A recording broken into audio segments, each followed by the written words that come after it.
Bismillahirrahmanirrahim. Assalamu alaikum. My name is Mariam Majid and I am here to tell you about the drug pilocarpine. आज हम देखेंगे कि pilocarpine drug है क्या, इसके हमारी बॉडी में क्या क्या यूजेस हैं, थेराप्यूटिक यूजेस इसके हम डिस्कस करेंगे and it's adverse effect. Now firstly हम देखेंगे कि पाइलोकार्पिन ड्रग है क्या, इसकी नेचर क्या है। पाइलोकार्पिन एक ऐसी ड्रग है जो कि कोलिनर्जिक एगोनिस्ट है।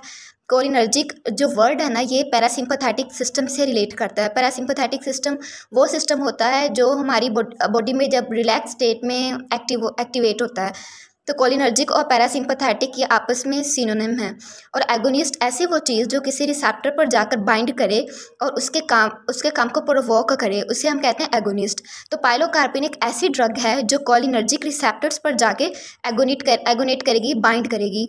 ये एक टर्शियरी अमाइन है और इसकी जो एक्टिविटी है वो मस्कुलैनिक होती है। मस्कुलैनिक रिसेप्टर्स हमारी बॉडी में होते हैं, ये जी प्रोटीन कपल्ड रिसेप्टर्स होते हैं और ये पैरासिम्पथेटिक नर्वस सिस्टम में इन्वॉल्व होते हैं। क्योंकि ये पैरासिम्पथेटिक सिस्टम से ड्रग रिलेट करती है तो we can say that it exhibit muscarinic activity.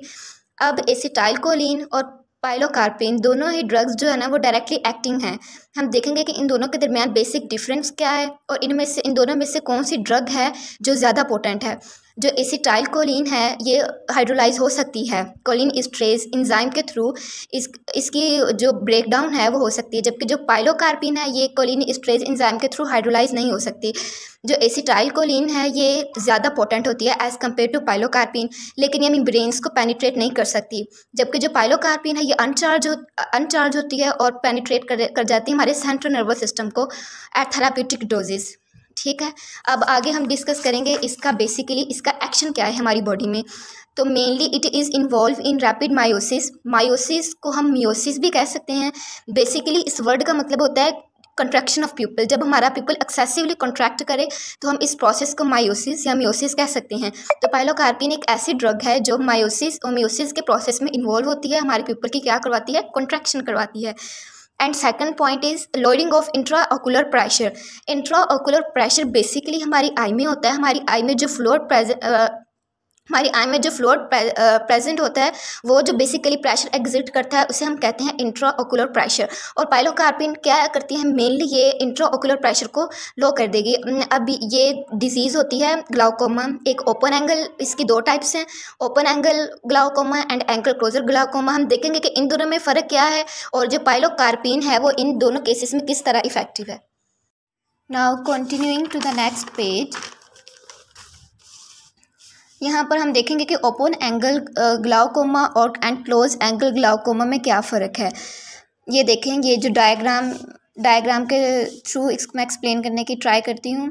ये लेंस है हमारी आई का, that is iris, ciliary body इसके साथ एंड कॉर्निया, एंड कॉर्निया के साथ जो है ये ट्रेबिकुलर मैशवर्क इसको कहते हैं। जो basically in case of open angle glaucoma the drainage angle formed by cornea and iris remain open. ये जो एंगल है ड्रेनेज का, एक्वस ह्यूमर की ड्रेनेज का हमारी कॉर्निया और आइरस के दरमियान बनेगा, ये ओपन रहेगा। और ट्रेबिकुलर मैशवर्क इस पार्शली ब्लॉक, और जो ट्रेबिकुलर मैशवर्क है कॉर्निया और सिलरी बॉडी के दरमियान ये पार्शली ब्लॉक होगा। इस वजह से क्या हो जाएगा, हमारा जो इंट्राओकुलर प्रेशर है वो इंक्रीज़ कर जाएगा।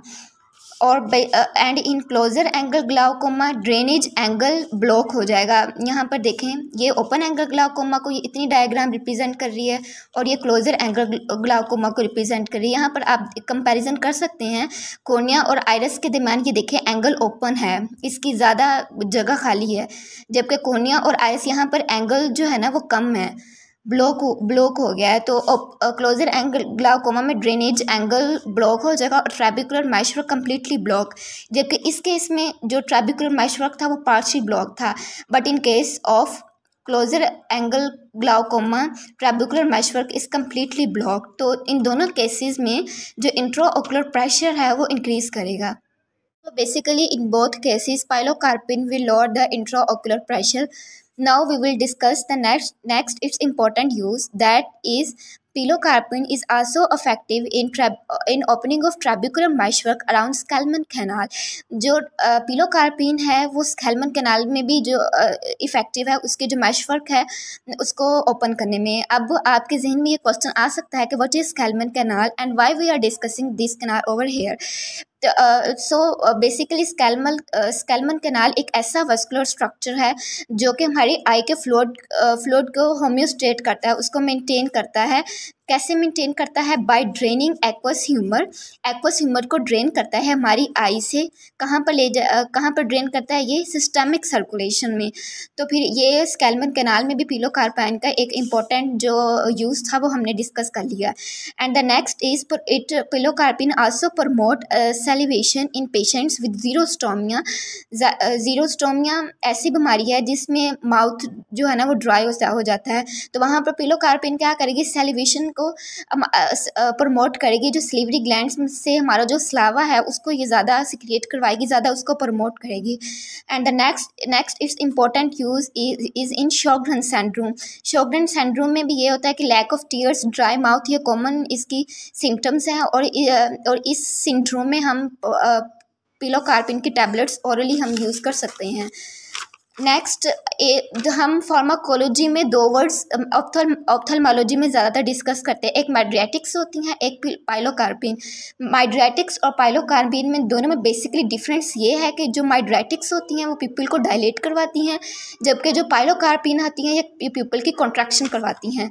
यहाँ तक हमने इसके डिस्कस कर लिया इंपॉर्टेंट यूजेस। अब हम इसके देखेंगे कि इसके एडवर्स इफेक्ट क्या हैं, इसके हमारी बॉडी में नुकसान क्या हैं।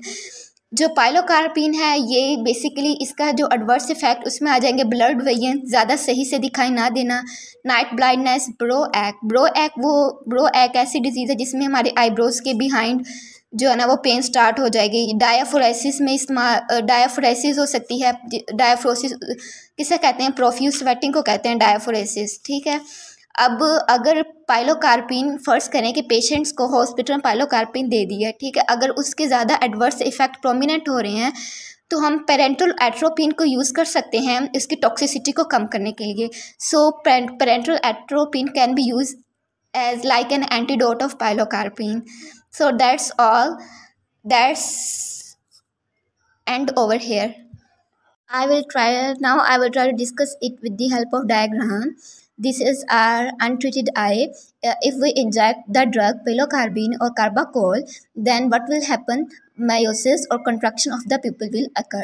And if we treat eye with mydriatics or mydriasis, then the dilution of the pupil will happen. So that's two difference we can say prominently appear between the use of pilocarpine and mydriatics.